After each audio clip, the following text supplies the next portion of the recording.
مجھے پتہ اس طرح چلا کہ چیز بینک ایک امریکن بینک ہے، اس کے ایک ڈائریکٹر تھے، ہمارے تعلق والے تھے۔ ایک مرتبہ کسی دعوت میں ہم اکٹھے ہوئے، وہ مجھے کہنے لگے حضرت میں آپ کو دکھانے کے لیے اپنی سالانہ رپورٹ لے کے آیا ہوں۔ میں نے کہا مجھے اس کو دیکھنے کی کیا ضرورت ہے؟ کہنے لگا اس میں خاص بات ہے۔ میں نے پوچھا وہ کیا؟ کہنے لگے یہ دیکھیں کہ یہ ایک عرب بندہ ہے جو ہمارا اکاؤنٹ ہولڈر ہے، یہ کوئی شاہی خاندان کا شہزادہ نہیں ہے، ایک عام بزنس مین ہے، مگر اس کے پاس اتنے پیسے ہیں کہ اس کا سال کا سود 20 کروڑ روپیہ بنتا ہے، اور اس نے لکھ کے دیا ہوا ہے کہ مجھے سود نہیں چاہیے۔ اگر کوئی بندہ یہ لکھ کر دے دے تو پھر بینک اس پیسے کو حکومت کے پاس بھجوانے کا پابند ہوتا ہے۔ کہنے لگا کہ ہم وہ $2 ملین وہ حکومت کو بھجوا دیں گے۔ میں نے کہا حکومت کیا کرے گی؟ کہنے لگا حکومت پھر اس کو قادیانیوں میں اور ایسے جو اسلام کے دشمن ہوتے ہیں ان میں تقسیم کرتی ہے، ان کو یہ پیسے ملتے ہیں اور ان پیسوں کے ذریعے وہ افریقی ملکوں میں جا کے غریب لوگوں کو کچھ مال پیسہ دے کر کھانا کھلا کر ان کو قادیانی بنانے کی کوشش کرتے ہیں۔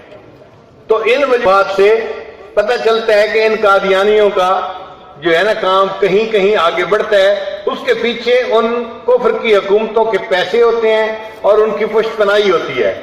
لیکن دین اسلام ایک زندہ دین ہے، اس کو کسی کی مدد کی ضرورت نہیں ہے، یہ خود بخود آگے پھیلتا ہے، اور جو مردہ ہوتا ہے اس کو 4 بندوں کی ضرورت ہوتی ہے جو اس کو لے کے آگے چلیں۔ یہ مرزا قادیانی کا جو خراب دین تھا، اس کو مدد کی ضرورت تھی، تو کافر حکومتوں نے وہ مدد فراہم کی۔ ایک ایک ان کے جلسے میں 6 سینیٹر آ رہے ہوتے ہیں۔ کس لیے آتے ہیں؟ تاکہ ان کو بڑھایا جائے اور دین اسلام کو کمزور کیا جائے۔ تو اس سے پتہ چلتا ہے کہ یہ مرزا قادیانی بہت کریک قسم کا انسان تھا، اس کا دماغ خراب تھا، اور اس نے نبوت کا دعویٰ کرتے کرتے ایک وقت آیا کہ خدائی کا بھی دعویٰ کر دیا۔ اس نے اپنی کتاب میں لکھا ہے کہ 7 زمین کو میں نے پیدا کیا اور 7 آسمان کو میں نے پیدا کیا۔ اب آپ سوچئے، کیا کوئی لکھا پڑھا بندہ ایسے بندے کو ایک شریف انسان ہی نہیں سمجھ سکتا؟ نبی تو بہت دور کی بات ہے۔ لہذا اللہ تعالیٰ نے ہمارے اس ملک کو یہ سعادت عطا فرمائی کہ سب سے پہلے ان قادیانیوں کو یہاں پر کافر تسلیم کیا گیا۔ ہم لوگ اس وقت یونیورسٹی میں پڑھتے تھے، 1970s کی بات ہے، اور حضرت مفتی محمود رحمۃ اللہ علیہ کے بیانات خاص طور پہ جا کر سنا کرتے تھے۔ انہوں نے جب تحریک چلائی اسمبلی میں تو بھٹو دور تھا، اس نے فیصلہ کیا کہ میں 3 دن مرزا قادیانی کے نائب کو بھی بلاؤں گا اور اسمبلی کے علماء کو بھی بلاؤں گا، اور یہ آپس میں مناظرہ کریں گے، اور اسمبلی ممبران پھر فیصلہ کریں گے کہ ان کو کافر قرار دینا ہے یا نہیں دینا۔ حضرت مفتی محمود رحمۃ اللہ نے خود بتلایا، فرمانے لگے کہ پہلے دن جب ان کی طرف سے آیا تو اس کا نام تھا شاید مرزا ناصر، میں اپنی آسانی کے لیے اس کو مرزا خاصر کہہ دیتا ہوں۔ تو وہ مرزا خاصر آیا، کہنے لگے کہ ایم این نے اس کا چہرہ دیکھ کے حیران ہو گئے، داڑھی بھی ہے، سر پہ پگڑی بھی باندھی ہوئی ہے، لمبا کرتا بھی ہے، اور بار بار ہر بات پہ عربی کی عبارت بولتا ہے اور فارسی کی عبارت بولتا ہے۔ اب ایم این نے بیچارے کیا جانے عربی اور فارسی، وہ تو کسی اور دنیا کے لوگ ہوتے ہیں، وہ بڑے متاثر ہوں، بڑا عالم ہے، دیکھو جی آگے سے حدیث پڑھ کے سنا رہا ہے، آگے سے آیت پڑھ کے سنا رہا ہے، آگے سے یہ عبارت پڑھ کے سنا رہا ہے، اور وہ بڑے بڑے مشہور ائمہ کا نام لیتا۔ حضرت فرمانے لگے کہ ہم سوال کوئی کرتے، وہ جواب کوئی اور دیتا، مگر کوشش یہ کرتا عربی عبارت پڑھے اور فارسی کی عبارت پڑھے تاکہ عوام الناس متاثر ہوں۔ پورا دن بحث ہوتی رہی، مگر وہ ایسا شیطان تھا کہ وہ قابو نہیں آیا۔ حضرت فرماتے ہیں جب رات ہو گئی تو میں نے آپ کے آخری پیر میں اٹھ کے چند نفل پڑھے اور اللہ تعالیٰ کے سامنے میں نے دعا کی، یا اللہ، نبی علیہ السلام کی ختم نبوت کا یہ مسئلہ اس وقت اسمبلی میں آ گیا ہے اور یہ ذمہ داری علماء کے سر پر آ پڑی ہے اور ہم سے یہ شیطان قابو نہیں ہو رہا، اللہ تو ہی ہمیں توفیق دے، ہم اس شیطان کو قابو کرنے میں کامیاب ہو جائیں۔